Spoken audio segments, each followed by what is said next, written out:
So the big question is this: how do you lose all the weight that you want and actually keep it off for the rest of your life, while trying to make sense of all the noise that comes from the weight loss industry? That is the question. And this podcast will give you the answers.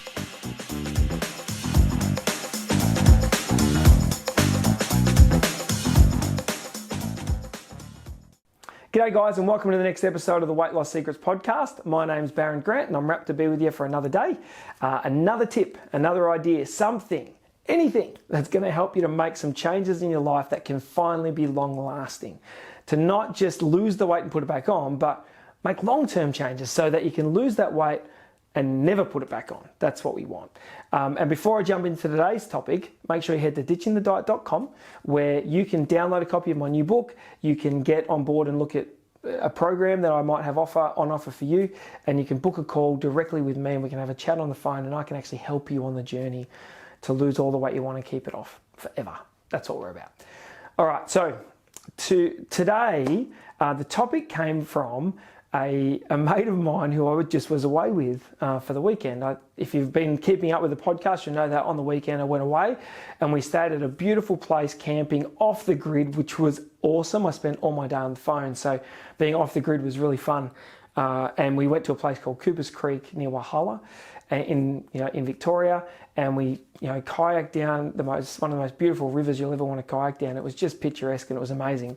But that was what I was doing on the weekend, and with some friends of mine that I've been friends with for many, many years. And so there's 5 of us and we sort of get together every once in a while and just chew the fat and just reminisce on old times and have some good laughs. So that's what I was doing on the weekend. Why do I bring that up? Because the topic came from that weekend and that experience. Towards the end of our weekend, we started just chatting about a potential holiday we might go on together in the future. With families and stuff. And I said, we were talking about, going to the beach and taking your shirt off. And so we had a pretty frank discussion about where everybody was at from a weight perspective.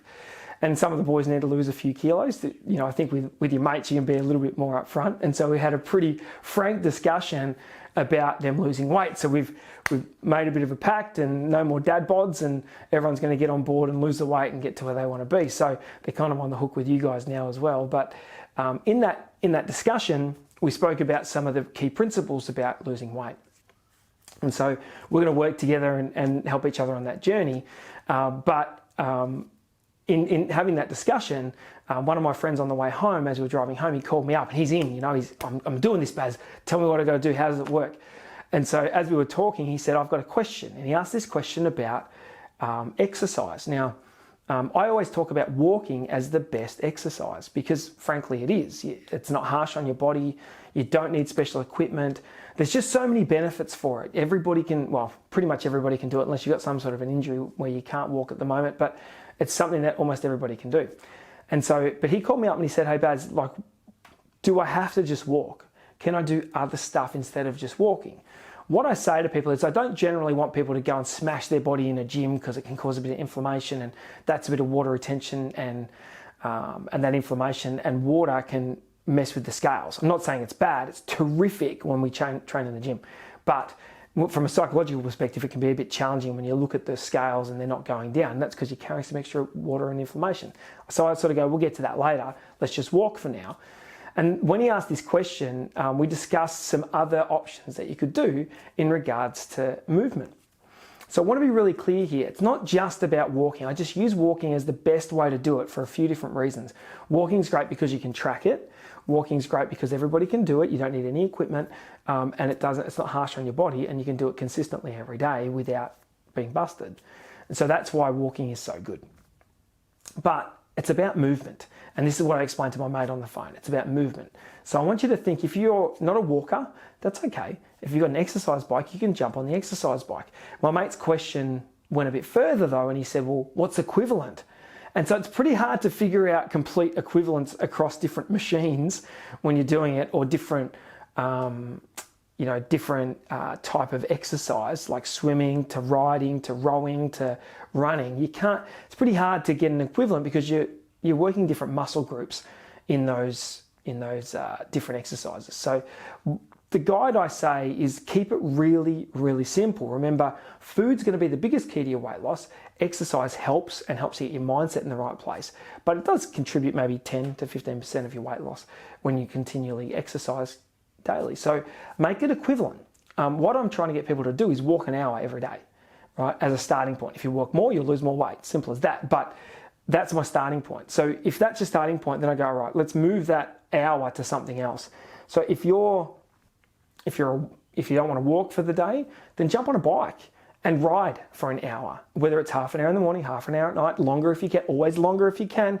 Don't make your minimums your maximums, If just because there's a minimum amount that you should do doesn't mean that you shouldn't go over it. Of course you should go over it. That's if you want better results, you go over it, right? So, but let's take that hour and put it on the bike. That's equivalent, right? So it's pretty equivalent, and you don't need to go too fast on the bike. You just cruise as if you were sort of walking. That's fine, that's great. Now that might work for swimming as well. If you want to jump in the water and do some swimming, that's great movement. The problem comes if you're really sore when you jump out of the pool. Like if you're like, oh man, I'm really sore. Well, that's okay. Just don't go jump on the scales because you'll probably weigh a little heavier. But you could go swimming, you could jump on a bike, you could go on a rowing machine. The only thing with the rowing machine is you can't really do equivalent sort of hour, can you? Because if you're rowing an hour on a rowing machine, you're probably rowing 10 to 15 kilometers, and that's a lot of work. That's huge amounts of stress on the body. And so you'll be really sore, particularly on your back and stuff afterwards. So I wouldn't think that a rower is the best way to go. It's terrific for cardiovascular exercise and it's terrific for muscular strength, fantastic. But just from an exercise perspective, to lose weight, probably not necessary to be able to be hitting that very hard. What I want is length of time, not intensity of effort. So just nice and cruisy. Right, as you're going through it. Always just push it just that little bit more so you're breathing a little heavier but not trying to kill yourself. So I would say things like swimming, things like walking, things like riding, they're all good things. And you can do a mixture of those. Some people say to me, Baron, I really like doing Zumba. Great, do Zumba. That's awesome. Do Pilates, do yoga. All that stuff is not harsh on your body.